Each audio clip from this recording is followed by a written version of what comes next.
Well, hello there, and welcome to another episode of Scouting 5, recapping scouting news from around the world for the week of November 20th, 2023.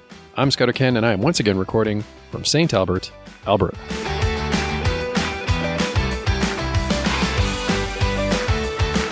It's been a little while since I've done one of these, so I'm recapping news stories from a couple of months now, actually. Or at least as far back as October, maybe further back. I'm not entirely sure.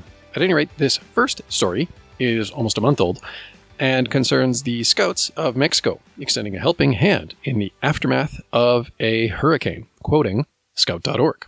On October 25th, 2023, the people of Guerrero, Mexico faced a Category 5 hurricane that bore down on the Pacific coast, causing widespread devastation and leaving communities in distress. Mexican Scouts, driven by their enduring commitment to community service, have swiftly organized themselves to provide much-needed assistance.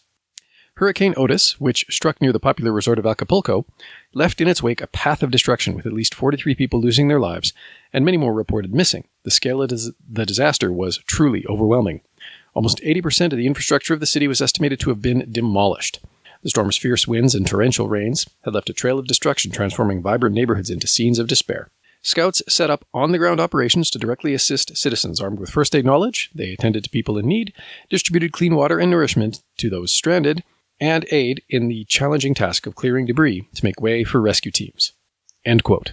In rather happier news, evidently, JOTA-JOTI, which took place last month, set yet another record for participation this year.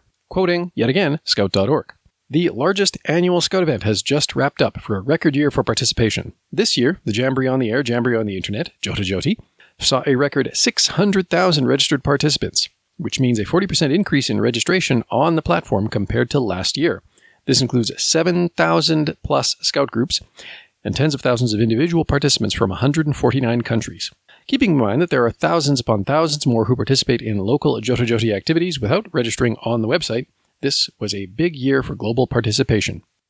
Over 60 plus years, the event has evolved from an opportunity to explore and connect regionally and globally via amateur radio to include modern communication technology like online chats and video calls, an app, and a metaverse. End quote. Meanwhile, from the United States, a little story of heroism. Quoting Idaho News 6 at KIVITV.com. A group of scouts from Troop 77 in Eagle saved a man's life in Hell's Canyon in early May. These boys will now be honored in November with the Heroism Award.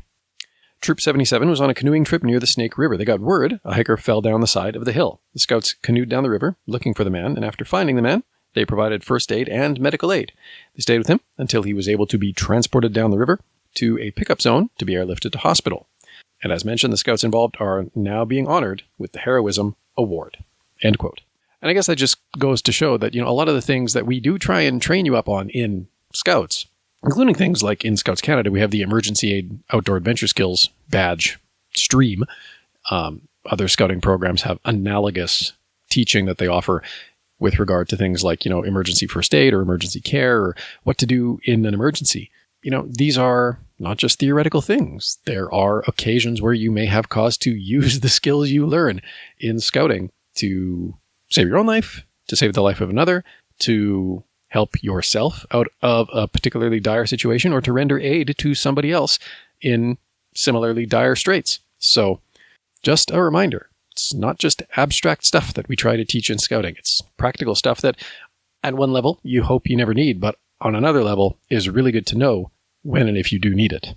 And then, crossing the pond again, back to Hungary, a story of a very interesting camp, really interesting camp concept, something that I wonder if we could pull off here, but, the boats seem very specialized. So, quoting scout.org. In the heart of Hungarian scouting history lies a tale that echoes through the ages, a story of fellowship, adventure, and the birth of scouting. In 1913, the very first Hungarian scouts built 6 log rafts and rowed downriver from Kralovan to Komorom. This was the first nationwide recruiting event for the newly founded Hungarian Scout Association. With its success, the organization became well known in Hungarian society, with hundreds of freshly minted scouts. A century later, in 2013, and then again for the 110th anniversary in 2023, this legendary event was recreated on the Tisza River. Commencing on 14th July 2023, a 9-day expedition saw 241 Hungarian scouts from across the globe converge on the waters of the Tisza. Coming from 4 continents, these scouts embarked on a journey that would test their skills and forge bonds that transcended geographical boundaries. Guided by a meticulously crafted blueprint, the first 3 days of the camp were dedicated to building rafts using 500 wooden barrels and countless logs. Taking a break from construction, scouts engaged in team-building games, fostering a sense of community to underpin the adventure. Safety training and nature conservation studies prepare them for the challenges ahead.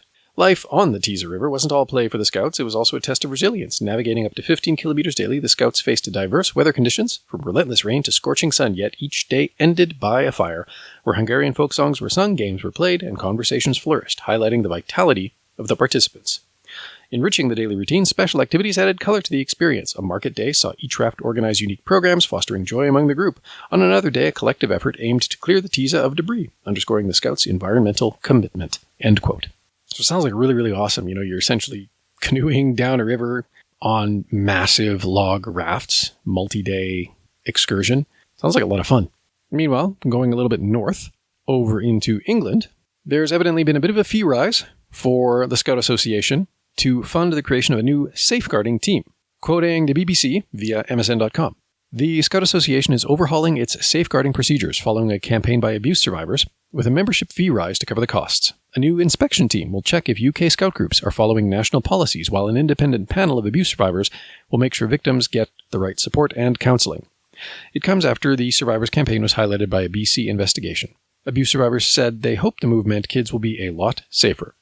The membership fee that every group, including Beavers, Cubs, and Scouts, pays per member is to increase by £2 from 2024 to £38 per year, with £1 of that helping to fund the changes. End quote. I can't get over how low scouting fees are in some other countries, I'll be honest. And finally, one more from the UK, something that I think I may have mentioned on like a long ago episode of Scouting 5. At least it sounds very familiar to me. Quoting the Swindon Advertiser. After 3 months of rehearsing, Swindon's most theatrical scouts and guides have returned to the stage following a 6-year hiatus. Swindon Gang Show is taking place from Thursday, November 23 to Saturday, November 25 at the Wyvern Theatre, and it's a family favorite that promises to get all the kids dancing in their chairs. The annual Scout and Guide variety show takes place in cities around the country, but Swindon's gang took a big hit when the COVID-19 pandemic hit. Performing for the first time since 2018, show chairman Andy Bunday says they're back and better than ever. The mere logistics of getting 57 Cubs, Brownies, Scouts, Guides, and leaders up on stage to sing, dance, and act with more costume changes than you can count deserves a round of applause for the adult volunteers. Gang Show's opening night was a hit, and the gang certainly let Swindon know that they're back, opening with classic songs such as Backstreet's Back, rewritten to the anthem Gang Show's Back. Particular highlights included a comedy sketch set in an NHS waiting room, which had the crowd in stitches, and pyrotechnics, smoke machines, disco balls, and launching rockets that left every kid in the audience oohing and eyeing. End quote. Maybe it wasn't the Swindon Gang Show, but this whole concept of the gang show, sketch comedy variety act, public performance thing seems to be a very common fundraiser for a lot of scout groups in the UK and possibly in Australia as well. And that is all the news I have for you this week. Thank you again for listening, and until next time, be prepared.